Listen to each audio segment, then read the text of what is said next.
I remember DJ Sokol would ask particularly lots of questions. So he was always curious, a curious mind. I wouldn't, in all honesty, consider us like close, like it wasn't a close friend of mine, but everyone liked DJ. I mean, everyone did. He made everybody else feel like he was his friend. He was always smiling. He had a lot of energy, and he just loved Mount Michael. He really did. Well, I think it's a fitting tribute.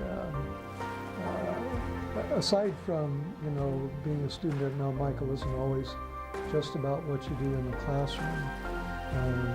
DJ was kind of a really good classmate in many ways. He was friendly with all the boys, never drew any special attention to himself, and just tried to be cooperative in every way that he could. He was definitely known for his sense of humor. There's no question about that. He was never really in big trouble, but he always kind of like pushed the limits. He was definitely known for like his energy and his positive attitude.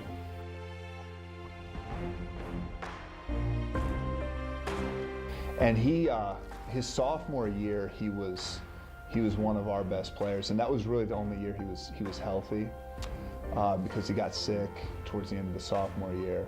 And I distinctly just remember that season. I remember we would go over to his house, especially like between two-a-days, and he had a huge swimming pool, and it was so great because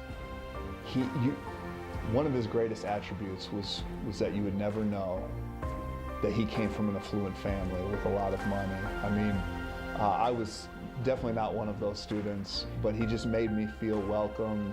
And like when we came over, you just never would have ever known that that's the background he had. Yeah, I remember, kind of what I remember, initially, as I remember, we learned something of it about Christmas time of his senior year. And so he was missing for some class days because they were doing tests of a different variety. And then later on in the year, because I believe they wanted to do a stem cell transplant for him, because I think he had some form of leukemia, he would come to class and he wore a mask so he wouldn't pick up an infection, because when you do these stem cell transplants, you don't have much immunity to things like colds or pneumonia and things like that. So he was wearing a mask.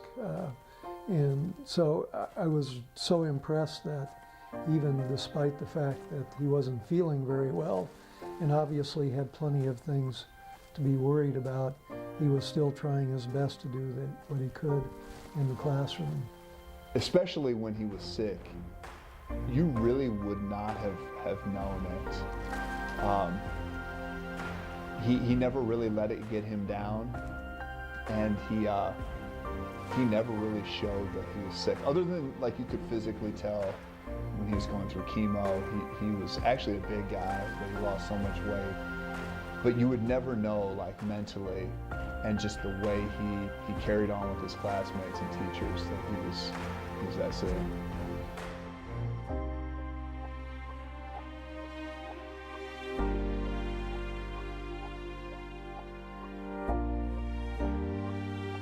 David and Peggy, those are DJ's mom and dad, were always great supporters of the school, never in kind of what I would say an interfering kind of way. They always just wanted to be as helpful as they could. And then of course after DJ died, not long after he graduated, unfortunately, we were privileged to have him buried in our own cemetery here at Mount Michael. And they've, over the years, I think partly as a tribute to DJ and partly as honoring his contributions here, have supported us. They certainly helped with the building of the new Abbey building across the way, which was completed in, I think, 2007. And they also helped with renovation in the chapel and the student union. But of course, their biggest gift has been this donation which enable us to build the DJ Sokol Learning for Life building.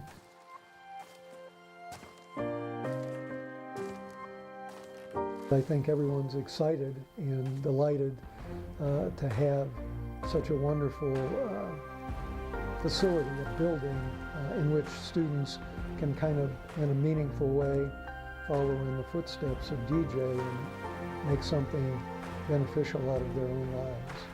He embodied like all of the qualities that you would want a Mount Michael student to have. And you know, it's one thing to say, like I have taught here for 13 years, I went to school here, and I've seen plenty of students with those qualities. But again, you don't have kids that have to deal with cancer then on top of it, which I also know that kids have suffered through many hardships that have gone through out here, but again, a few of them die because of what they went through, and then it seemed unfortunate. He loved the school so much, he really did. He embodied everything that was good about, you know, a teenage young man and the school itself, that I think he's definitely worthy of having a school named after him. When you walk in and you see the name, it will mean something. And I think more than anything, I think for me personally, whenever I think about him, I just think like everything bad or frustrating or anything like that just kind of pales in comparison, that I'm, you know, still on earth. And I still get to teach and do something I love, and he can. So I think more than anything, it'll be truly inspirational.